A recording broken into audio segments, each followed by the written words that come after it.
वाराणसी में गृह मंत्री अमित शाह ने 22 का चुनाव जीतने के लिए दिए 22 मंत्र। सपा के कई बड़े नेताओं पर भाजपा की नजर। अमित शाह ने कहा, सपा से आने वाले नेताओं के लिए खुले हैं भाजपा के दरवाजे। 2014 में कांग्रेस के कई नेताओं को भाजपा में कराया था शामिल। 2017 में बसपा के कई नेताओं को पार्टी में लिया। गैंगरेप केस में पूर्व मंत्री गायत्री प्रजापति को उम्र कैद की सजा। लखनऊ की एमपी एमएलए कोर्ट ने सुनाई सजा। केस में दोषी आशीष शुक्ला और अशोक तिवारी को भी उम्र कैद। तीनों दोषियों पर 2-2 लाख रुपए का जुर्माना भी लगा। गायत्री प्रजापति को उम्र कैद की सजा होने पर भाजपा प्रवक्ता राकेश त्रिपाठी ने कहा, आखिरकार न्याय की जीत हुई। सपा शासनकाल के कई मंत्री आज जेल की हवा खा रहे हैं। राकेश त्रिपाठी ने कहा, मुलायम सिंह के दुलारे गायत्री प्रजापति को अखिलेश यादव ने सीएम रहते बचाने की हर संभव कोशिश। सलमान खुर्शीद की किताब पर मचे बवाल के बीच राहुल गांधी ने समझाया हिंदू और हिंदुत्व का फर्क। बोले, दोनों हैं अलग अलग। भाजपा और आरएसएस फैला रहे हैं नफरत की राजनीति। बीजेपी का राहुल पर पलटवार, माहौल खराब करने का राहुल गांधी पर लगाया आरोप।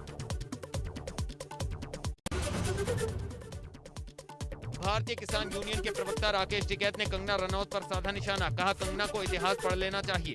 उन्होंने शहीदों का अपमान किया है। आपको बता दें, कंगना ने हाल ही में बयान दिया था कि देश को 2014 में असली आजादी मिली। प्रतापगढ़ में सपा की जनसभा में मंच पर मारपीट। पूर्व मंत्री आरके चौधरी की जनसभा में हुई मारपीट। श्रीकांत ओझा और पूर्व विधायक शाद अली के समर्थक आपस में भिड़ गए। मारपीट के दौरान कार्यकर्ता ने लहराई पिस्टल। सपा से टिकट मांग रहे ब्रजेश यादव और पूर्व विधायक की हुई पिटाई। रानीगंज विधानसभा की मिर्जापुर चौहारी में थी जनसभा। वाराणसी में अमित शाह ने कार्यकर्ताओं को दिया जीत का मंत्र। टिकट बंटवारे और चुनावी रणनीति को लेकर मंथन जारी। महामना के माल्यार्पण के साथ 2 दिन के काशी दौरे की हुई शुरुआत।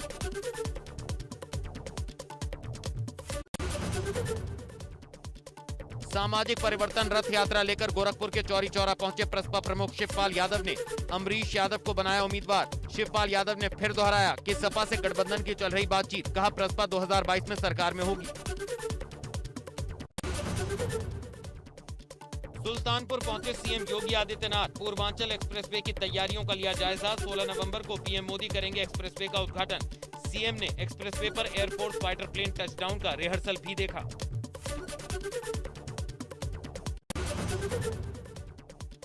रक्षा मंत्री और लखनऊ के सांसद राजनाथ सिंह 3 दिवसीय दौरे पर लखनऊ आए, जहां उन्होंने Uttar Pradesh defence industrial corridor की बैठक में हिस्सा लिया। इस दौरान राजनाथ सिंह ने सीएम योगी के कामों की जमकर की तारीफ। 16 नवंबर को पूर्वांचल एक्सप्रेसवे का लोकार्पण। सूत्रों के हवाले से खबर, PM Modi C-130J super Hercules विमान से करेंगे लैंड। उसके बाद मिराज 2000 फाइटर प्लेन एक्सप्रेसवे पर उतरेगा। हवा में लो लेवल फ्लाई करेंगे सुखोई, जगुआर और मिराज। प्रयागराज में भगवान परशुराम की 16 फीट की भव्य प्रतिमा तैयार। ब्राह्मण वोटरों को साधने की कवायद में बीजेपी नेता श्याम प्रकाश द्विवेदी ने तैयार कराई प्रतिमा। प्रयागराज में 14 नवंबर को निकाली जाएगी शोभा यात्रा। मूर्ति स्थापना कार्यक्रम में शामिल होंगे शंकराचार्य स्वामी वासुदेवानंद सरस्वती के साथ कथावाचक देवकी नंदन ठाकुर।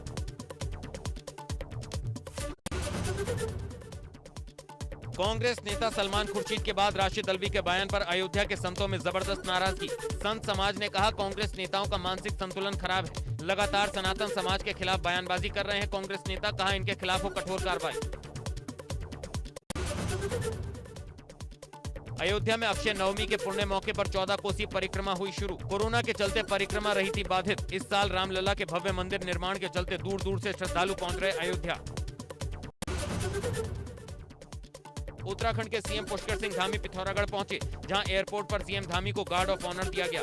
उसके बाद सीएम धामी भाजपा कार्यालय पहुंचे। सीएम के साथ पेयजल मंत्री बिशन सिंह चुफाल, विधायक चंद्रा पंत भी रहे मौजूद।